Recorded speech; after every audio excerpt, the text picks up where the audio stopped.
BDA ಮನೆಗಳು ವಿಶ್ವಾಸದ ನೆಲೆ, ಕೈಗೆಟುಕುವ ಬೆಲೆ. ಬಿಡಿಎ ಫ್ಲಾಟ್ ಮೇಳ, ವಿಲ್ಲಾಗಳು ಮತ್ತು ಫ್ಲಾಟ್ಗಳಿಗೆ ಸ್ಥಳದಲ್ಲೇ ಬುಕಿಂಗ್. ಡಿಸೆಂಬರ್ 6 ಮತ್ತು 7ರಂದು ಕಣಿಮಿಣಿಕೆ, ಹುಣ್ಣಿಗೆರೆ. ಗ್ರಾಹಕರು ಎಲ್ಲಾ ಬಿಡಿಎ ಯೋಜನೆಗಳಲ್ಲಿ ಲಭ್ಯವಿರುವ ಫ್ಲಾಟ್ಗಳನ್ನು ಖರೀದಿಸಬಹುದು. ಸಹಾಯವಾಣಿ ಸಂಖ್ಯೆ 9483166622. ನಮಸ್ಕಾರ. ಕರ್ನಾಟಕ ಎಕ್ಸ್‌ಪ್ರೆಸ್‌ಗೆ ಸ್ವಾಗತ. ನಾನು ಲಾವಣ್ಯ. ರಾಜ್ಯದಲ್ಲಿ ಆಡಳಿತ ನಡೆಸ್ತಾ ಇರುವಂತಹ ಕಾಂಗ್ರೆಸ್ ಪಕ್ಷ ಸಂಪೂರ್ಣವಾಗಿ ಕಮಿಷನ್ ದಂಧೆಯಲ್ಲಿ ಮುಳುಗಿದೆಯಂತೆ. ಹೀಗಂತ ವಿಧಾನಸಭೆ ವಿರೋಧ ಪಕ್ಷದ ನಾಯಕ ಆರ್ ಅಶೋಕ್ ಆರೋಪಿಸಿದ್ದು ತಮ್ಮ ಎಕ್ಸ್ ಖಾತೆಯಲ್ಲಿ ಪೋಸ್ಟ್ ಅನ್ನ ಮಾಡಿದ್ದಾರೆ. 40% ಕಮಿಷನ್ ಅಂತ ಬಿಜೆಪಿ ಸರ್ಕಾರದ ಮೇಲೆ ಇಲ್ಲ ಸಲ್ಲದ ಸುಳ್ಳು ಆರೋಪ, ಅಪಪ್ರಚಾರ ಮಾಡಿ ಕನ್ನಡಿಗರ ದಿಕ್ಕು ತಪ್ಪಿಸಿ ಅಧಿಕಾರಕ್ಕೆ ಬಂದ ಕಾಂಗ್ರೆಸ್ ಪಕ್ಷ ಈಗ ಸಂಪೂರ್ಣವಾಗಿ ಕಮಿಷನ್ ದಂಧೆಯಲ್ಲಿ ಮುಳುಗಿದೆ. ಸಿಎಂ ಸಿದ್ದರಾಮಯ್ಯ, ಡಿಸಿಎಂ ಡಿಕೆ ಶಿವಕುಮಾರ್ ಅವರೇ ಸರ್ಕಾರದ ಪ್ರತಿಯೊಂದು ಇಲಾಖೆಯಲ್ಲೂ ಭ್ರಷ್ಟಾಚಾರ ತುಂಬಿ ತುಳುಕಾಡ್ತಾ ಇದೆ. ಕರ್ನಾಟಕದಲ್ಲಿ 63% ಭ್ರಷ್ಟಾಚಾರ ಇದೆ. ಸ್ವತಃ ಮಾನ್ಯ ಉಪಲೋಕಾಯುಕ್ತರೇ ತಮ್ಮ ಘನ ಸರ್ಕಾರಕ್ಕೆ ಸರ್ಟಿಫಿಕೇಟ್ ಕೊಟ್ಟಿದ್ದಾರೆ. ಈಗೇನ್ ಹೇಳ್ತೀರಿ? ನೈತಿಕ ಹೊಣೆ ಹೊತ್ತು ರಾಜೀನಾಮೆ ಕೊಡ್ತೀರಾ ಅಥವಾ ಇದೇ ಬಂಡವಾಳವನ್ನು ಮುಂದುವರಿಸ್ತೀರಾ ಅಂತ ಪ್ರಶ್ನಿಸಿದ್ದಾರೆ. ಅಂಗನವಾಡಿ, ಅಕ್ಷರ ದಾಸೋಹ ಹಾಗೂ ಆಶಾ ಕಾರ್ಯಕರ್ತೆಯರ ಸಮಸ್ಯೆಗಳ ಬಗ್ಗೆ ಕೇಂದ್ರ ಮಹಿಳಾ ಮತ್ತು ಮಕ್ಕಳ ಕಲ್ಯಾಣ ಇಲಾಖೆ ಸಚಿವೆ ಅನ್ನಪೂರ್ಣಾದೇವಿ ಜೊತೆ ಕೇಂದ್ರದ ಬೃಹತ್ ಕೈಗಾರಿಕಾ ಮತ್ತು ಉಕ್ಕು ಖಾತೆ ಸಚಿವರಾದ ಎಚ್.ಡಿ. ಕುಮಾರಸ್ವಾಮಿ ಮಹತ್ವದ ಮಾತುಕತೆ ನಡೆಸಿದ್ದಾರೆ. ಈ ವೇಳೆ ಸಚಿವಾಲಯದ ಕಾರ್ಯದರ್ಶಿ ಅನಿಲ್ ಮಲಿಕ್ ಸೇರಿದಂತೆ ಅಧಿಕಾರಿಗಳು ಭಾಗಿಯಾಗಿದ್ದರು.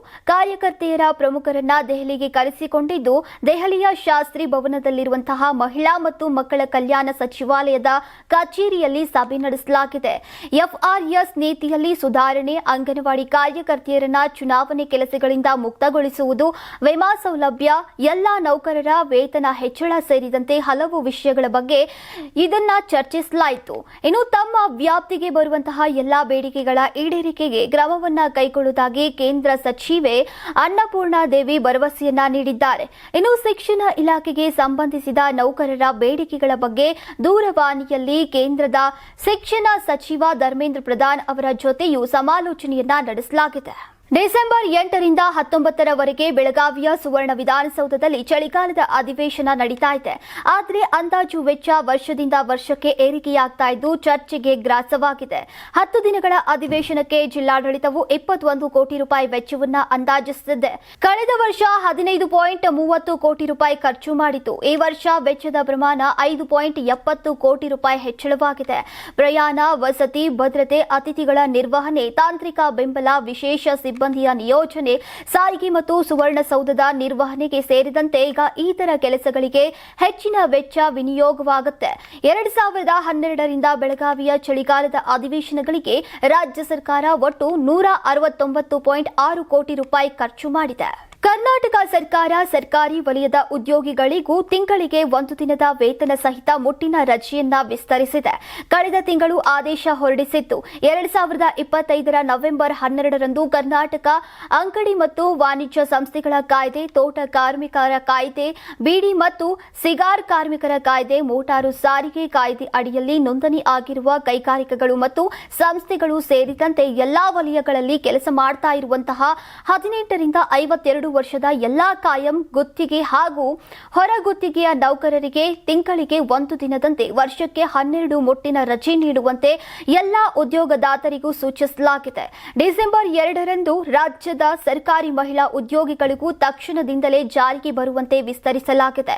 ಋತುಮತಿಯಾಗುವ ಮಹಿಳಾ ಸರ್ಕಾರಿ ನೌಕರರು ಕೂಡ ಇನ್ಮುಂದೆ ಪೀರಿಯಡ್ ಲೀವ್ ಪಡೆಯೋಕೆ ಅರ್ಹರಾಗಿದ್ದಾರೆ ಮತ್ತು ಈ ರಜೆ ಪಡೆಯೋಕೆ ಯಾವುದೇ ವೈದ್ಯಕೀಯ ಪ್ರಮಾಣ ಪತ್ರದ ಅಗತ್ಯ ಇಲ್ಲ ಅಂತ ಆದೇಶದಲ್ಲಿ ತಿಳಿಸಲಾಗಿದೆ. ಇನ್ಮುಂದೆ ಸರ್ಕಾರಿ ಮಹಿಳಾ ನೌಕರರಿಗೂ ಪೀರಿಯಡ್ ಲೀವ್ ವಿಸ್ತರಣೆ ಹಿನ್ನೆಲೆ ನೂರಾರು ಮಹಿಳಾ ನೌಕರರು ಇಂದು ಸಿಎಂ, ಡಿಸಿಎಂರನ್ನ ಭೇಟಿಯಾಗಿ ಅಭಿನಂದನೆಯನ್ನ ಸಲ್ಲಿಸಿದ್ದಾರೆ. ಬೆಂಗಳೂರಿನಲ್ಲಿ ನಡೆದ ಕಾರ್ಯಕ್ರಮವೊಂದರಲ್ಲಿ ಕೃತಜ್ಞತೆಯ ಸಂಕೇತವಾಗಿ ಬೆಳ್ಳಿ ಕಿರೀಟ ಹಾಕೋಕೆ ಮುಂದಾಗಿದ್ದಾರೆ. ಮುಖ್ಯಮಂತ್ರಿಗಳು ಬೆಳ್ಳಿ ಕಿರೀಟ ಹಾಕಿಸಿಕೊಳ್ಳೋಕೆ ನಯವಾಗಿ ನಿರಾಕರಿಸಿದ್ರೆ ಉಪಮುಖ್ಯಮಂತ್ರಿ ಡಿಕೆ ಶಿವಕುಮಾರ್ ಬೆಳ್ಳಿ ಕಿರೀಟವನ್ನ ಹಾಕಿಸಿಕೊಂಡ್ರು. ಬಳಿಕ ಮಾತನಾಡಿದ ಡಿಕೆ ಶಿವಕುಮಾರ್, ಮಹಿಳಾ ನೌಕರರ ಪ್ರಮುಖ ಬೇಡಿಕೆಯಾಗಿದ್ದ ಆದಂತಹ ಋತುಚಕ್ರದ ರಜೆಯನ್ನ ಘೋಷಿಸಿದ ಬಗ್ಗೆ ಹೆಮ್ಮೆಯನ್ನ ವ್ಯಕ್ತಪಡಿಸಿದ್ದಾರೆ ಮತ್ತು ಯಶಸ್ವಿ ಪುರುಷನ ಹಿಂದೆ ಮಹಿಳೆ ಇರ್ತಾರೆ, ನನಗಿಂತ ನನ್ನ ಹೆಣ್ಣು ಮಕ್ಕಳು ಬಹಳ ಚೆನ್ನಾಗಿ ಕೆಲಸ ಮಾಡ್ತಿದ್ದಾರೆ ಅಂತ ಭಾವುಕರಾಗಿದ್ದಾರೆ. ಸೆಲೆಬ್ರಿಟಿಗಳು ಮತ್ತು ಇನ್ಫೋಸಿಸ್ನ ಸುಧಾಮೂರ್ತಿ ಬಳಿಕ ಕೇಂದ್ರ ಹಣಕಾಸು ಸಚಿವೆ ನಿರ್ಮಲಾ ಸೀತಾರಾಮನ್ ಹಾಗೂ ರಾಷ್ಟ್ರಪತಿ ದ್ರೌಪದಿ ಮುರ್ಮು ಅವರಿಗೂ ಡೀಪ್ ಫೇಕ್ ವಿಡಿಯೋ ಬೇಸಿ ತಟ್ಟಿದೆ. ನಿರ್ಮಲಾ ಸೀತಾರಾಮನ್ ಅವರು ಹಣಕಾಸು ಹೂಡಿಕೆ ಯೋಜನೆಯನ್ನ ಪ್ರಚಾರ ಮಾಡ್ತಾ ಇರುವುದನ್ನ ಸುಳ್ಳಾಗಿ ತೋರಿಸಿರುವಂತಹ ಡೀಪ್ ಫೇಕ್ ವಿಡಿಯೋ ಆನ್ಲೈನ್ನಲ್ಲಿ ಹರಿದಾಡ್ತಾ ಇದೆ. ಪ್ರಕರಣದ ಸಂಬಂಧ ಈಗ ಬೆಂಗಳೂರಿನ ಮಲ್ಲೇಶ್ವರಂ ಪೊಲೀಸ್ ಠಾಣೆಯಲ್ಲಿ ಕೇಸನ್ನ ದಾಖಲಿಸಲಾಗಿದೆ. ಇನ್ನು ರಾಷ್ಟ್ರಪತಿಗಳ ಡೀಪ್ ಫೇಕ್ ವಿಡಿಯೋಗಳನ್ನು ರಚಿಸಿ ಮೋಸದ ಲಿಂಕ್ ಮೂಲಕ ಹಣ ಹೂಡಿಕೆ ಮಾಡುವಂತೆ ವಂಚಿಸಿದ ಆರೋಪ ಮೇಲೆ ಬೆಂಗಳೂರಿನ ಜಾಲಹಳ್ಳಿ ಪೊಲೀಸರು ಈಗ ಅಪರಿಚಿತ ಫೇಸ್ಬುಕ್ ಬಳಕೆದಾರರ ವಿರುದ್ಧ ಎಫ್ಐಆರ್ ಅನ್ನ ದಾಖಲಿಸಿದ್ದಾರೆ. ಡೀಪ್ ಫೇಕ್ ವಿಡಿಯೋದಲ್ಲಿ 21,000 ರೂಪಾಯಿ ಹೂಡಿಕೆ ಮಾಡೋಕೆ ಹೇಳ್ತಾರೆ. ನೀವು ಯಾವುದೇ ಕೆಲಸ ಮಾಡದೆ ದಿನಕ್ಕೆ 65,000ರಿಂದ 1 ಲಕ್ಷ ರೂಪಾಯಿನವರೆಗೆ ಮತ್ತು ತಿಂಗಳಿಗೆ 12 ಲಕ್ಷ ರೂಪಾಯಿಗಳಿಂದ 15 ಲಕ್ಷ ರೂಪಾಯಿಗಳವರೆಗೆ ಆದಾಯ ಪಡೆಯಬಹುದು ಅಂತ ಹೇಳಿರುವಂತೆ ವಿಡಿಯೋ ಮಾಡಲಾಗಿದೆ. ಬಿಎನ್ಎಸ್ ಮತ್ತು ಐಟಿ ಕಾಯ್ದೆಯ ಸೆಕ್ಷನ್ 318ರ ವಂಚನೆಯ ಅಡಿಯಲ್ಲಿ ಪ್ರಕರಣ ದಾಖಲಿಸಲಾಗಿದೆ. ನಾಳೆ ಸಿಎಂ ಸಿದ್ದರಾಮಯ್ಯ ಮಂಡ್ಯ ಪ್ರವಾಸವನ್ನ ಮಾಡ್ತಾ ಇದ್ದು ಕೃಷಿ ಮೇಳ ಉದ್ಘಾಟನಾ ಕಾರ್ಯಕ್ರಮದಲ್ಲಿ ಭಾಗಿಯಾಗಲಿದ್ದಾರೆ. ಹೆಲಿಕಾಪ್ಟರ್ ಮೂಲಕ ಮಂಡ್ಯಕ್ಕೆ ಆಗಮಿಸಲಿರುವಂತಹ ಸಿಎಂ 12 ಗಂಟೆಗೆ ಕೃಷಿ ಮೇಳ ಉದ್ಘಾಟನೆ ಮಾಡಲಿದ್ದಾರೆ. ಸಚಿವ ಚಲುವರಾಯಸ್ವಾಮಿ ಹಾಗೂ ಸ್ಥಳೀಯ ಶಾಸಕರುಗಳು ಕೂಡ ಭಾಗಿಯಾಗಲಿದ್ದಾರೆ. ಮಂಡ್ಯದ ವಿಸಿ ಫಾರಂನಲ್ಲಿ ಡಿಸೆಂಬರ್ 5, 6, 7ರಂದು 3 ದಿನಗಳ ಕಾಲ ಕೃಷಿ ಮೇಳ ನಡೆಯಲಿದೆ. 350 ಸ್ಟಾಲ್ಗಳನ್ನು ಹಾಕಿ ರೈತರಿಗೆ ಉಪಯುಕ್ತ ಮಾಹಿತಿ ನೀಡೋಕೆ ಉದ್ದೇಶಿಸಲಾಗಿದೆ. ಹೊಸ ತಳಿಗಳ ಮಾಹಿತಿ, ಆಧುನಿಕ ಕೃಷಿ ತಂತ್ರಜ್ಞಾನಗಳ ಬಗ್ಗೆ ಪ್ರಾತ್ಯಕ್ಷಿಕೆ ಇರಲಿದೆ. ಇನ್ನು ಬೆಂಗಳೂರಿನ ಜಿಕೆವಿಕೆ ಬಳಿಕ ಮಂಡ್ಯದಲ್ಲಿ ಬೃಹತ್ ಕೃಷಿ ಮೇಳವನ್ನು ಆಯೋಜಿಸಲಾಗಿದೆ.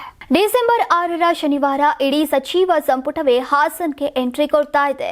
ಸಿಎಂ ಸಿದ್ದರಾಮಯ್ಯ, ಡಿಸಿಎಂ ಡಿಕೆ ಶಿವಕುಮಾರ್ ಸೇರಿದಂತೆ ಸಂಪುಟದ ನಾಯಕರೆಲ್ಲ ಜಿಲ್ಲೆಗೆ ಬರ್ತಿದ್ದಾರೆ. ಹಲವು ಯೋಜನೆಗಳ ಉದ್ಘಾಟನೆ, ಶಂಕುಸ್ಥಾಪನೆ, ಸರ್ಕಾರಿ ಸವಲತ್ತುಗಳ ವಿತರಣೆ ಕಾರ್ಯಕ್ರಮ ನಡೀತಾ ಇದೆ. ನಗರದಲ್ಲಿ ಕಾರ್ಯಕ್ರಮದ ಪೂರ್ವ ತಯಾರಿ ಹಿನ್ನೆಲೆ ಕರ್ನಾಟಕದ ಗೃಹ ಮಂಡಳಿ ಅಧ್ಯಕ್ಷರು ಹಾಗೂ ಅರಸೀಕೆರೆ ಕ್ಷೇತ್ರದ ಶಾಸಕ ಕೆಎಂ ಶಿವಲಿಂಗೇಗೌಡರು ಸಿದ್ಧತೆಗಳನ್ನು ಪರಿಶೀಲನೆ ಮಾಡಿದ್ರು. ಬೆಳ್ಳಂಬೆಳಗ್ಗೆ ಸಿನಿಮೆಯ ರೀತಿಯಲ್ಲಿ ಚಿನ್ನದಂಗಡಿಯಲ್ಲಿ ರಾಬರಿ ಯತ್ನವಾಗಿದೆ. ತುಮಕೂರು ಜಿಲ್ಲೆ ಗುಬ್ಬಿ ತಾಲೂಕಿನ ಚೇಳೂರು ಗ್ರಾಮದಲ್ಲಿ ಘಟನೆ ನಡೆದಿದೆ. ಮಹಾಲಕ್ಷ್ಮಿ ಜ್ಯುವೆಲರಿ ಶಾಪ್ಗೆ ಏಕಾಏಕಿ ನುಗ್ಗಿದ 4 ದರೋಡೆಕೋರರು ಮಾಲೀಕನ ಮೇಲೆ ಮಾರಕಾಸ್ತ್ರಗಳಿಂದ ಹಲ್ಲೆ ಮಾಡಿದ್ದಾರೆ. ಅಂಗಡಿ ಮಾಲೀಕ ಸುನಿಲ್ ಬೆರಳನ್ನ ಚಾಕುವಿನಿಂದ ಕತ್ತರಿಸಿ ಪ್ಲಾಸ್ಟರ್ನಿಂದ ಕೈಗೆ ಕಟ್ಟಿ ದರೋಡೆಗೆ ಯತ್ನಿಸಿದ್ದಾರೆ. ದರೋಡೆಕೋರರು ಚಿನ್ನಾಭರಣ, ಬೆಳ್ಳಿ, ಕ್ಯಾಶ್ ದರೋಡೆಗೆ ಯತ್ನಿಸ್ತಾ ಇರುವಾಗ ಮಾಲೀಕ ಸುನಿಲ್ ಕಿರ್ಚಾಡಿದ್ದಾರೆ. ಕಿರ್ಚಾಟದ ಸದ್ದು ಕೇಳಿ ಸುತ್ತಮುತ್ತಲಿನ ಜನ ಓಡಿ ಬಂದಿದ್ರು. ಜನ ಸೇರ್ತಾ ಇದ್ದಂತೆಯೇ ದರೋಡೆಕೋರರು ಎಸ್ಕೇಪ್ ಆಗಿದ್ದಾರೆ. ಚೇಳೂರು ಪೊಲೀಸ್ ಠಾಣೆಯಲ್ಲಿ ಪ್ರಕರಣ ದಾಖಲಾಗಿದೆ. ರೈತರ ನಿದ್ದೆಗೆಡಿಸಿದಂತಹ ಚಿರತೆ ಕೊನೆಗೂ ಬೋನಿಗೆ ಬಿದ್ದಿದೆ. ಹಾವೇರಿ ಜಿಲ್ಲೆ ರಟ್ಟಿಹಳ್ಳಿ ತಾಲೂಕಿನ ಕರೋಡು ಗ್ರಾಮದ ಗುಡ್ಡದ ಬಳಿ ರೈತರೊಬ್ಬರ ಜಮೀನಿನಲ್ಲಿ ಇರಿಸಲಾಗಿತ್ತು. ಈಗ ಕಳೆದ 1 ತಿಂಗಳಿನಿಂದ ಚಿರತೆ ಕಾಣಿಸಿಕೊಳ್ತಾ ಇದ್ದು ಕೃಷಿ ಕೆಲಸಕ್ಕೆ ಹೋಗೋಕೆ ಜನರು ಹಿಂದೇಟು ಹಾಕ್ತಾ ಇದ್ರು. ಇದೀಗ ಅರಣ್ಯ ಇಲಾಖೆ ಇರಿಸಿದಂತಹ ಬೋನಿಗೆ ಚಿರತೆ ಬಿದ್ದಿದೆ. ನೀವು ಸಣ್ಣ ಆಗ್ಬೇಕಲ್ವಾ? ಅದು ಒಂದು ಉತ್ತಮ ಆಹಾರದಿಂದ ಸಣ್ಣ ಆಗ್ಬೇಕಲ್ವಾ? ಪ್ರತಿದಿನ ನಮ್ಮ ಜೀನಿ ಸ್ಲಿಮ್ ನ ಯೂಸ್ ಮಾಡಿ ಯಾವುದೇ ಸೈಡ್ ಎಫೆಕ್ಟ್ ಇಲ್ದಂಗೆ ನೀವು ಸಣ್ಣ ಆಗ್ತೀರಾ.